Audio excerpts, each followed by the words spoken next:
Yo, what up guys, I'm Sammy and welcome back to the Soul Brothers channel, and today I'm going to be doing a versus video between the Nike KD14 and the Nike PG6. So both of these shoes are definitely in my rotation, very heavily actually. I love playing in both of these shoes, so today we're going to figure out which one is the better overall performer. Actually, they're both really nice, so that's going to be hard to do. This video is going to be more for like which shoe is going to be better for you, right? So if you guys do want to cop either of these shoes, I'll try to leave an affiliate link in the description box. The PG6 is going for 110 bucks, the KD14 is going for 150 bucks. But anyways, let's get it started off with the Tracciones, and they're both top tier traction. So here in the KD14, GOAT traction, no matter what condition I'm playing on, dusty, clean, whatever it is, I'm gonna stop, right? And it has an amazing bite. You stop on a dime. It feels like you're playing on glue and all that good stuff. So the KD14 is gonna be amazing on any type of surface, and same thing with the PG6. The PG6 has an amazing bite. Both of these shoes actually have a nice squeak, and as far as performance on dust, I would actually say the KD14 picks up a little bit less dust. The PG6 is still really nice.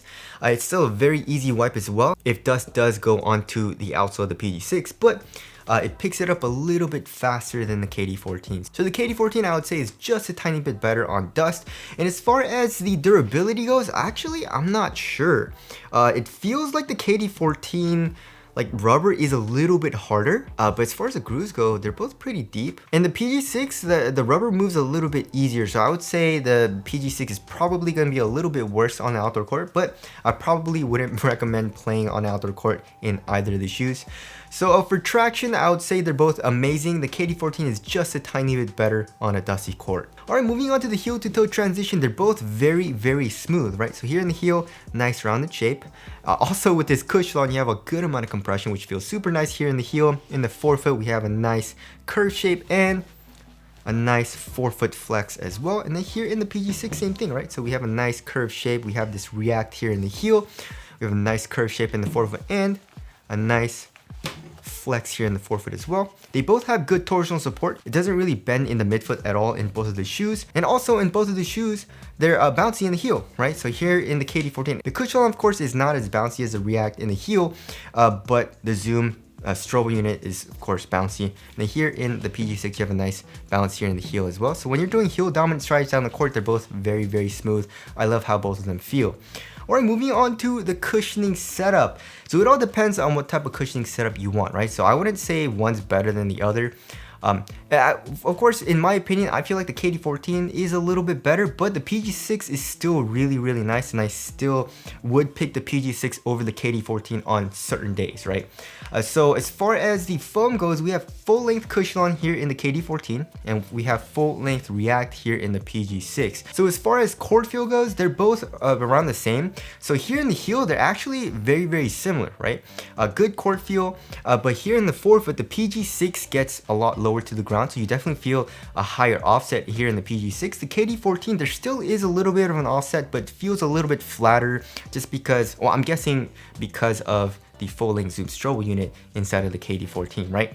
So better court feel in the PG6. So I mean, you can't really notice it all too much. You really notice it when you're wearing both of these shoes at the same time. But when you're playing in the KD14, you still like, it has good court feel, right? Of course, if you want crazy bounce and you want a crazy sensation right underneath your foot for step and comfort, then the KD14 is the way to go because it has that full length Zoom strobe unit. Some people say it's a little too much, and some people say it's just perfect, you know? So it all depends. If you've tried Zoom strobe and you like it, of course, go with the KD14. If you've tried it and you don't like it, of course, stay away from the KD14. For me, it's on and off, right? Some weeks I want the Zoom strobe unit super nice, and sometimes it's a little too much, and I want something a little bit more responsive, and that's when I pick the PG6, right? So the PG6 has a nice compression here in the heel. It has a nice bounce as well, and it's just a little bit more responsive just because, you know, that Zoom strobe unit, you have to wait for your foot to compress the Zoom unit a little bit, right? In the PG6, you just go. So for impact protection, they're both good for heel strikes, but of course, if you're landing on your forefoot, the KD14 is better. If you want the better overall bounce, get the KD14, although the PG6 has a nice little bounce here in the heel. So for most people, I feel like you guys would like the KD14, right? but not saying the PG6 is bad because it isn't. There definitely is some room for the PG6 for other people as well. Alright, moving on to the materials. So here in the KD14, I mean, it's $40 more expensive when you get this like screen mesh with like this really cheap felt thing with the zebra pattern on it, is what I like to call it. So it definitely feels a lot cheaper than the PG6, unfortunately, right? But as far as the thickness goes, they're both really thin. Look at that, super thin here in the forefoot. Same thing with the PG6. It conforms to your foot very well. It feels minimal and all that. Stays really thin here in the midfoot. And for the tongue, the PG6 actually has more padding, although the KD14 still has nice padding as well for the tongue. And then here in the ankle area, I would say it's around the same. So on foot, the upper feels really similar. I guess the only thing is the strap. The strap adds a little bit of bulk and it makes it annoying to tie up the shoe, but for the most part, it's a very similar feel on foot. Of course, like I said, quality is a little bit better in the cheaper shoe for the PG6, I would say. So there is the materials there. Moving on to the fit. So I went true to size for both of the shoes and they both fit me very well, but the KD14 is a little bit more snug, right? So as far as the width goes, it's a little bit more narrow, and also here in the toe box, it's more snug as well. I can barely curl my toes up here in the KD14. The PG6, I can curl my toes up just a tiny bit, and also the PG6 material stretches out a little bit more over time once you keep playing in it. The KD14, it stretches out a little bit, but not as much as the PG6. Lengthwise, I went true to size and my toes go pretty much right to the edge of both of the shoes. So yeah, they're both nice and snug, but the PG6 is a little bit more relaxed and a little bit wider than the KD14. So in my personal opinion, I like to have a very snug fit, and that's why I'm gonna lean towards the KD14 fit a little bit more. It's kind of weird because the like every single PG in the PG line has been super snug like the KD14. The PG6 is the first PG where it's a little bit wider and a little bit more roomy here in the toe box, which is kind of weird. Alright, moving on to the support and lockdown. So for lateral containment, you're good to go in both of the shoes, right? So here in the KD14, this material is actually pretty supportive, although it is super thin. There's no stretch to the material, which is nice. And we have this plastic piece coming up acting as sidewall here in the midfoot. And we have an internal TPU heel counter. So lateral containment good here in the KD14, and same with the PG6. As you guys can see, the rubber outsole does come up to act as a sidewall here in the forefoot and also here in the heel, and we have an internal TPU heel counter, but the material isn't as supportive as the KD14 for some reason, right? It kind of like rolls over on itself just a tiny bit more.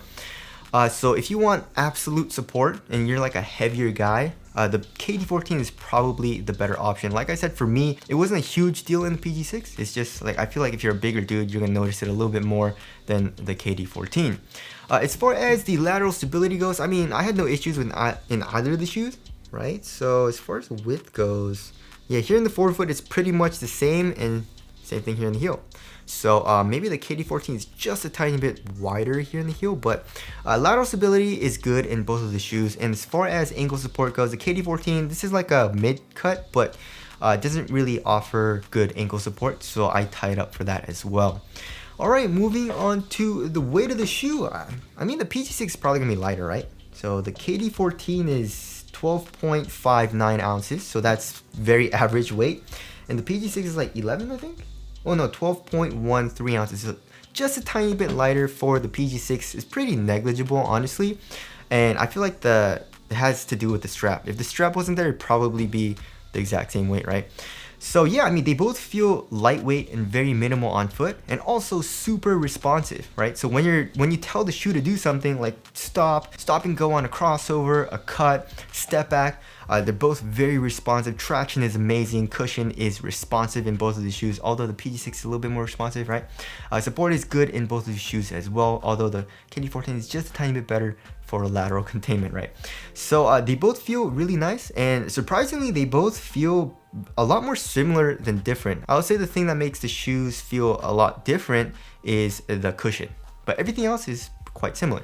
All right, moving on to the ventilation, they're both good, right? So there is good airflow through both of the materials here in the toe box. That has pretty good airflow, and same with the KD14, so I tie it up for ventilation. And as far as the aesthetics go, PG6. The KD14 is like, I never really liked it all too much aesthetically. And also the colorways that came out, not a huge fan. The PG6 looks a lot better aesthetically. The silhouette looks better, and also I like the colorways that are coming out too. So tell us what you guys think looks better down in the comment section below. So wrapping things up, yeah, I mean, I'd say get the KD14, right? It's $40 more though. So if you're not willing to spend the extra money and you don't really care all too much about the zoom strobel unit, the PG6 is an amazing option. And you really can't go wrong. The PG6, I really like playing in the PG6, right? So basically, if I want a lot of cushion and I want a lot of bounce, I go with the KD14. If I want something a little bit more responsive, but still has nice cushion and good impact protection, then I go with the PG6. So anyways, that about wraps up this video. Hope this helped you guys out. And again, if you guys do want to copy either of these shoes, I'll try to leave an affiliate link in the description box. But that's it. Thank you guys for watching, and I'll see you guys in the next one.